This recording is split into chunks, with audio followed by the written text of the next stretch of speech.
भगवान ने हम सभी को अपनी भावनाओं को व्यक्त करने व एक दूसरे से बात करने के लिए बोली प्रदान की है।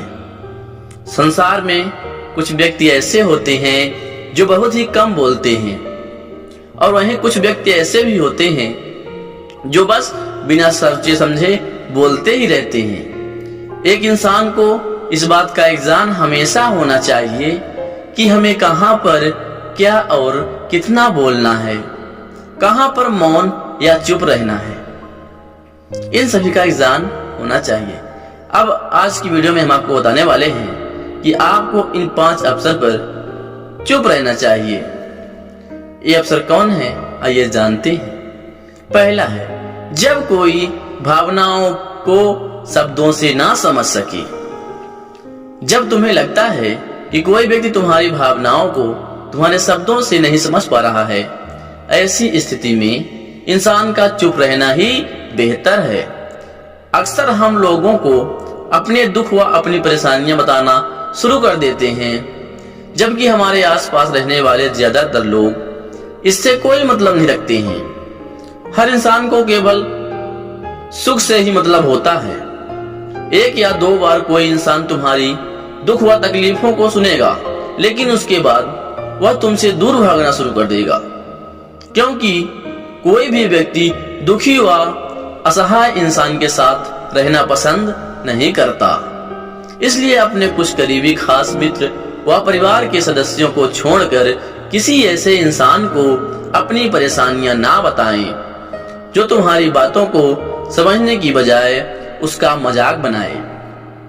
दूसरा है, किसी चीज या घटना का आधा अधूरा ज्ञान होने पर। जब तुम्हें यह पता ना हो, किसी चीज के बारे में अच्छी जानकारी ना हो, किसी विषय के बारे में अच्छे से ज्ञान ना हो या किसी घटना के बारे में अच्छे से पता ना हो, आपको आधा अधूरा ज्ञान हो, ऐसे मौके पर आपको चुप रहना चाहिए।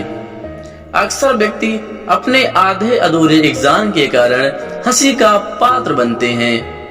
ऐसे व्यक्ति को लोग गंभीरता से लेना भी पसंद नहीं करते हैं। हमें कभी भी आधी अधूरी व इधर उधर से मिलने वाली जानकारी के आधार पर लोगों से अपनी बात मनवाने की कोशिश नहीं करना चाहिए।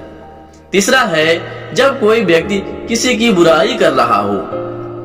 जब कोई इंसान तुम्हारे सामने किसी तीसरे इंसान की बुराई कर रहा हो, तब ऐसी परिस्थिति में भी तुम्हें चुप रहना चाहिए, क्योंकि कभी भी ऐसी नकारात्मक बातचीत का हिस्सा नहीं बनना चाहिए।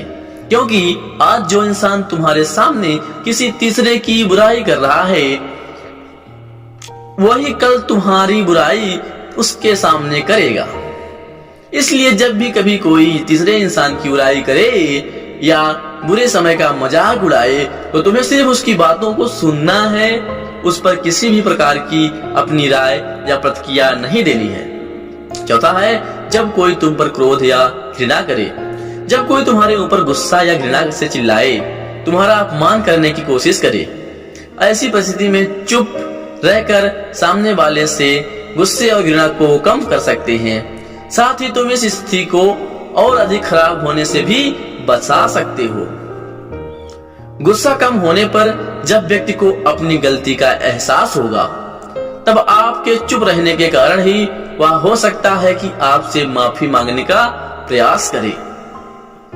देखिए, हर परिस्थिति में भी चुप नहीं रहना चाहिए।